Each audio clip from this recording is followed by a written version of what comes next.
आपका ये next video है जो हमने आपको प्राकृतिक संसाधन बताए थे, उसके बाद का संसाधनों के प्रबंधन एवं आवश्यकता क्यों पड़ती है, ये है needed for management of resources. जो भी हमारे पास रिसोर्सेज हैं उनके मैनेजमेंट की क्या आवश्यकता है, तो देख लीजिए।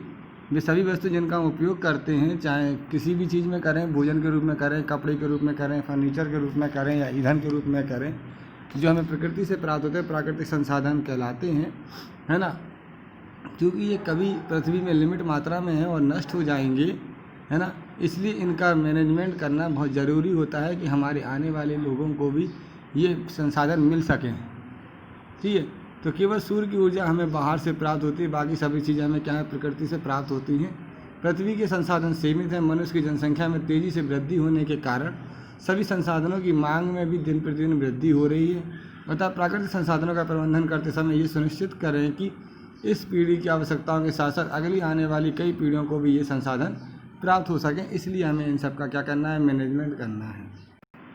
प्राकृतिक संसाधनों का प्रबंधन दीर्घकालिक दृष्टिकोण को ध्यान में रखकर किया जाना चाहिए।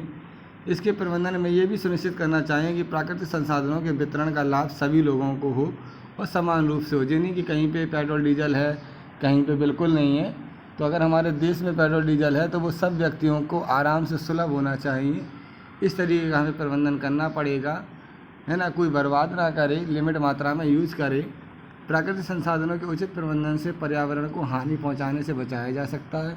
अगर हमें जितना यूज करना है उतना ही गाड़ी या वाहन यूज़ करेंगे तो हम पेट्रोल को बचा सकते हैं। अनावश्यक रूप से घूमने जा रहे हैं, हम गली के बाहर भी निकलना है तो गाड़ी से निकल रहा है, तो इससे पर्यावरण क्या होगा, दूषित होगा और पेट्रोल का भी मैनेजमेंट सही तरीके से नहीं कहलाएगा। जब हम खनन करते हैं तो धातु निष्कर्षण के साथ साथ बहुत बड़ी मात्रा में धातु मल भी निकलता है ना, जिससे पर्यावरण को भी हानि पहुँच जाता है। संपोषित प्राकृतिक संसाधनों का प्रबंधन में अपशिष्टों को सुरक्षित निपटाने की भी व्यवस्था होनी चाहिए। जो अपशिष्ट पदार्थ निकल रहे हैं उनको भी सुरक्षित रूप से निपटारा किया जा सके। वन तथा वन्यजीव। वन आप जानते हैं फॉरेस्ट है, जंगल है, जहाँ पे एक बहुत ज़्यादा मात्रा में पेड़ पौधे होते हैं, विभिन्न प्रकार के जीव जंतु होते हैं, वो क्या कहलाते हैं, वन क्षेत्र या जंगल कहलाते हैं, यानी फॉरेस्ट कहलाते हैं। और फॉरेस्ट में रहने वाले जीव वन्य जीव कहलाते हैं, उनके जीवन को ही वन्य जीवन कहेंगे।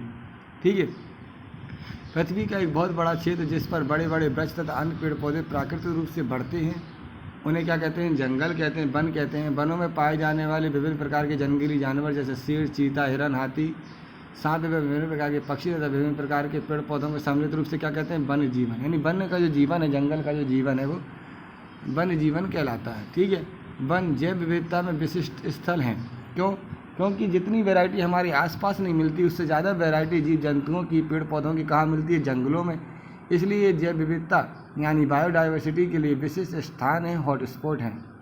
ठीक है, जैव विविधता का एक आधार उस क्षेत्र में पाई जाने वाली विभिन्न जातियों की संख्या है, परंतु जीवों के विभिन्न स्वरूप जैसे जीवाणु, कवक, फर्ण, पुष्पी पौधे, सूत्रकृमि, कीट, पक्षी, सरीसृप आदि भी महत्वपूर्ण हैं। वन तथा वन्य जीवन के प्रबंधन का मुख्य उद्देश्य क्या है, वंशागत जैव विविधता को संरक्षित करना है। ठीक है, यानी कि जो हमारी इतनी बड़ी प्रकृति में जो इतने सारे जीव जंतु हैं, अगर हम उन्हें सुरक्षित नहीं करेंगे तो हमारा इकोसिस्टम, हमारा पर्यावरण क्या हो जाएगा, बिगड़ जाएगा। इसलिए उस जैव विविधता को भी सुरक्षित करना जरूरी है, समझिए। तो वनों का प्रबंधन भी बहुत ज़रूरी है, क्योंकि जैव विविधता के नष्ट होने पर वन का पारिस्थितिक यानी इकोसिस्टम का पारिस्थितिक तंत्र, इकोलॉजी, स्थायित्व भी नष्ट हो सकता है। स्टेक होल्डर यानी दावेदार। स्टेक होल्डर या दावेदार वो होते हैं जो जंगलों में रहते हैं, आदिवासी हैं। उनका उस जंगल में कुछ दायित्व है, हम उन्हें ऐसे ही नहीं निकाल सकते कि हमें जंगल का संरक्षण करना है तो उन आदिवासियों को निकाल दें, नहीं, हम उन्हें नहीं निकाल सकते। उस जंगल विशेष क्षेत्र में रहने वाले या उस जंगल विशेष के आसपास रहने वाले, जंगल पर निर्भर हैं जो लोग, उन्हें हम आसानी से उनको जंगल से दूर नहीं कर सकते। ऐसे ही लोग स्टेक होल्डर या दावेदार कहलाते हैं। देखो, हम सभी वन उत्पादों का उपयोग करते हैं, परंतु वन संसाधनों पर हमारी निर्भरता अलग अलग है। हम में से कुछ लोगों के पास अन्य विकल्प हैं, परंतु कुछ लोगों के पास नहीं है। अतः वन एवं वन्य जंतुओं की बात करते समय सामने आने वाले 4 प्रमुख दावेदार हैं। पहला, वन के अंदर एवं इसके निकट रहने वाले लोग। वन के अंदर यानी इसके निकट रहने वाले लोग अपनी तरह के आवश्यकताओं के लिए वन उत्पादों पर निर्भर करते हैं, जो आदिवासी लोग जो कहलाते हैं। सरकार का वन विभाग वनों से प्राप्त संसाधनों का नियंत्रण करता है। ठीक है, जो फॉरेस्ट डिपार्टमेंट है जो वनों से जो साधन है उनको नियंत्रित करता है। उद्योगपति जो विभिन्न वन उत्पादों का उपयोग करते हैं, जैसे फैक्ट्री में करते हैं, जैसे लकड़ी का उपयोग कागज़ बनाने में, फर्नीचर बनाने में तथा तेंदू पत्तों का उपयोग बीड़ी बनाने में करते हैं। वन जीवन और प्रकृति प्रेमी प्रकृति का संरक्षण इसकी आदि अवस्था वास्तविक अवस्था में चाहते हैं। तो स्थानीय लोग जो वन के अंदर या इसके निकट गांव में रहते हैं, वे वनों से ईंधन जलाने के लिए छोटी छोटी लकड़ियों को वृक्षों की शाखाओं से काटते हैं और इनकी पत्तियों को तोड़ते हैं, परंतु पूरा वृक्ष नहीं काटते। ये वन के बांस को लेकर उसका उपयोग अपने लिए झोपड़ी बनाने में तथा टोकरियाँ अर्थात डलियाँ बनाने आदि में करते हैं। ये इसमें भोजन रखने तथा भोजन को पदार्थों का भंडारण के लिए करते हैं। ये लोग लकड़ी से खेती के औजार, मछली पकड़ने तथा शिकार के औजार बनाते हैं। ये वनों से फल, नट्स तथा औषधियाँ आदि प्राप्त करते हैं, है ना। वनों को नुकसान पहुंचाने के लिए ये आदिवासी ज़्यादा दावेदार नहीं हैं, क्योंकि ये वनों को अपनी ज़रूरत के हिसाब से उपयोग करते हैं, अनुपयोग नहीं करते। इन सब के लिए जो ज़्यादा दावेदार है, जो नुकसानदायक है, वे हैं वन विभाग के अधिकारी, जो कि सरकार के लिए राजस्व का अच्छा स्रोत है। अधिकांश वन राजस्व वनों से इमारती लकड़ियाँ के लिए वृक्ष काटने से आता है, जिसका उपयोग भवनों के निर्माण तथा फर्नीचर में किया जाता है। वनों के प्रबंधन तथा व्यवहार में स्थानीय लोगों की आवश्यकता तथा उनके ज्ञान की उपेक्षा होती रहती है, जिसके कारण वनों को बहुत बड़े क्षेत्र एक ही प्रकार के वृक्षों जैसे चीड़, पाइन, टीका या वनों के परिवर्तित हो गए हैं। इन वृक्षों को उगाने के लिए सारे क्षेत्र में अन्य सभी पौधों को हटाया गया है, जिसके पास इस क्षेत्र की जैव विविधता बड़े स्तर पर क्षेत्र के अन्य सभी पौधों को नष्ट हो गई है, जो पर्यावरण के लिए बहुत हानिकारक है। वन क्षेत्र सुरक्षा के प्रबंधन में से स्थानीय लोगों को पूरी तरह अलग रखा गया है। कि जो स्थानीय लोग होते हैं उन्हें पता होता है कि कौन से पेड़ पौधे किस जंतु या जानवर के लिए उपयोगी हैं, तो ऐसा ना करते हुए वन विभाग के अधिकारियों या जो सरकारें हैं जो राजस्व के लिए उन जंगलों में बाकी सारे पेड़ों को काट देती हैं, और जो चीड़ और पाइन के या यूकेलिप्टस के टीक के जो पौधे हैं जो फर्नीचर या हमारी औषधि उपयोगों के लिए हैं या हमारी ज़रूरतों के लिए हैं, उनको लगा देते हैं। एक ही तरीके के पौधों को लगा देने से उस पौधे पर रहने वाले जीव जंतु तो जीवित रहेंगे, लेकिन अन्य पौधों पर रहने वाले जीव जंतु क्या हो जाते हैं, नष्ट हो जाते हैं। तो इस तरीके से नहीं करना चाहिए। स्थानीय लोगों को बहिष्कृत नहीं करना चाहिए, उनके अनुभवों को ग्रहण करना चाहिए। उदाहरण, विशाल हिमालय राष्ट्रीय उद्यान एक सुरक्षित वन क्षेत्र है, जिसमें एल्पाइन के वन हैं, जो भेड़ों के चारागाह थे। घुमंतु खानाबदोश चारागाह प्रत्येक वर्ष गर्मियों में भेड़ों को झुंडों को घाटी में इस क्षेत्र में चराने के लिए ले जाते थे, परंतु हिमालय स्थानीय लोग जो भेड़ों को चढ़ाते थे उससे वहाँ की घास फूस नष्ट हो जाती थी, लेकिन इसे ये नहीं कह सकते कि वो उस जंगल को नुकसान पहुँचाते थे। ठीक है, आप लोगों ने चिपको आंदोलन पढ़ा होगा, उसी तरीके का एक आंदोलन ये भी हुआ था, जिसे बिश्नोई परिवार ने सराहा था, आगे बढ़ाया था। ये खेजड़ी वृक्ष को बचाने के लिए किया गया था। ठीक है, ये राजस्थान राज्य में बिश्नोई समुदाय ने वन एवं वन्य प्राणियों के संरक्षण के लिए एक अति सराहनीय कार्य किया था। ऐसा कहा जाता है, ऐसा अध्ययन में पाया गया है कि सन 1931 में जोधपुर के राजस्थान के राजा ने अपना नया महल बनाने के लिए खेजड़ी जंगल में लगे पेड़ कटवाने के लिए सैनिकों को भेजा।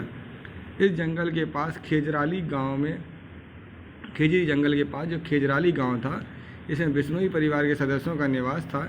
इस परिवार की सदस्यता अमृता देवी बिश्नोई, किसने, अमृता देवी बिश्नोई के साथ 363 लोगों का समूह था, जो साहस के साथ इन पेड़ों से चिपक कर खड़े हो गए।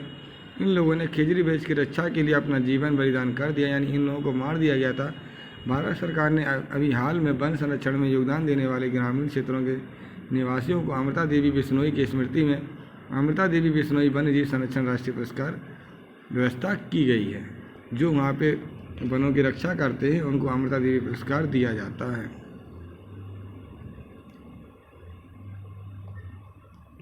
इसी तरीके का एक आंदोलन चिपको आंदोलन भी चलाया गया था।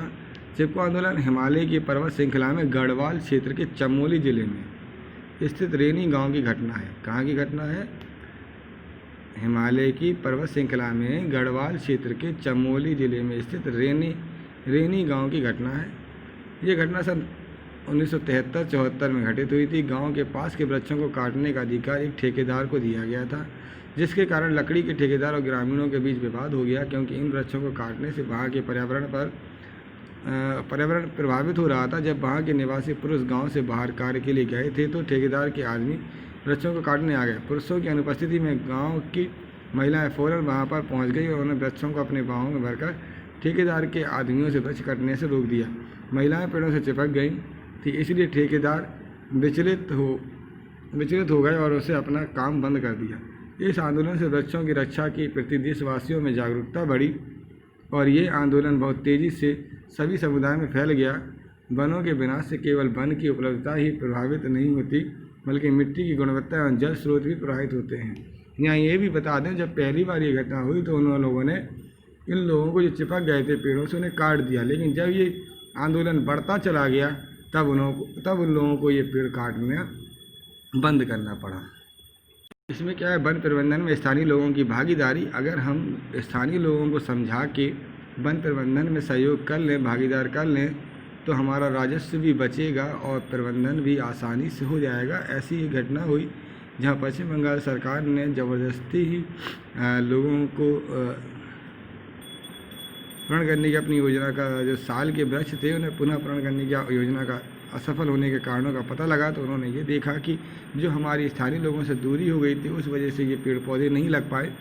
तब अरावली के वन क्षेत्र में अधिकारी ने, पुलिस विभाग, वन विभाग के अधिकारी A.K. बनर्जी ने ग्रामीणों को अपनी योजना के बारे में बताया और 1272 हेक्टेयर क्षेत्र में संरक्षण किया और उसमें 25% जो उत्पादन होता था उसका अधिकार उन निवासियों को दे दिया, स्थानीय निवासियों को दे दिया।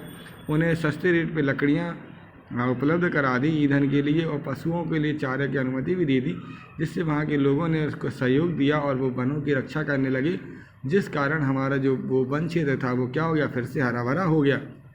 10 वर्ष में सन 1938 तक अरावली के साल वन हरा भरा एवं समृद्ध हो गया तथा पहले बेकार कहे जाने वाले इस वन का मूल्य 12.5 करोड़ आंका गया। अतः हमें अपने आर्थिक एवं सामाजिक विकास की आपूर्ति हेतु पूरी सावधानी से इन संसाधनों का उपयोग करना चाहिए। वृक्षों को काटना बंद होना चाहिए। केवल वे ही वृक्ष काटें जो सूख जाए या जिन्हें कोई गंभीर रोग लगा जाए और उनके स्थान पर नए वृक्ष लगाए जाने चाहिए। जब भी हम कोई हरा वृक्ष काटें तो उसके जब किसी कारणवश हरा वृक्ष काटना पड़े या सूखा वृक्ष भी काटना पड़े तो उसके स्थान पर 2 या 3 पौधे लगाने चाहिए कि अगर एक खराब भी हो जाए तो एक तो कम से कम लग जाए। वृक्ष की प्रति वर्ष गिनती की जानी चाहिए और वृक्षारोपण के लक्ष्य को पूर्ण करना चाहिए। वन महोत्सव बनाया जाना चाहिए। ये हमारे देश की वृक्षारोपण की परंपरा है, जिसके अनुसार वन महोत्सव सप्ताह में हजारों नए वृक्ष लगाए जाते हैं। नए लगाए गए वृक्षों की उचित देखभाल करनी चाहिए। वृक्षारोपण की नई योजना लागू होनी चाहिए। वन संपदा को जंगल की आग से बचाने के लिए उचित प्रबंधन होना चाहिए। वृक्षों को बीमारियों से भी बचाना चाहिए।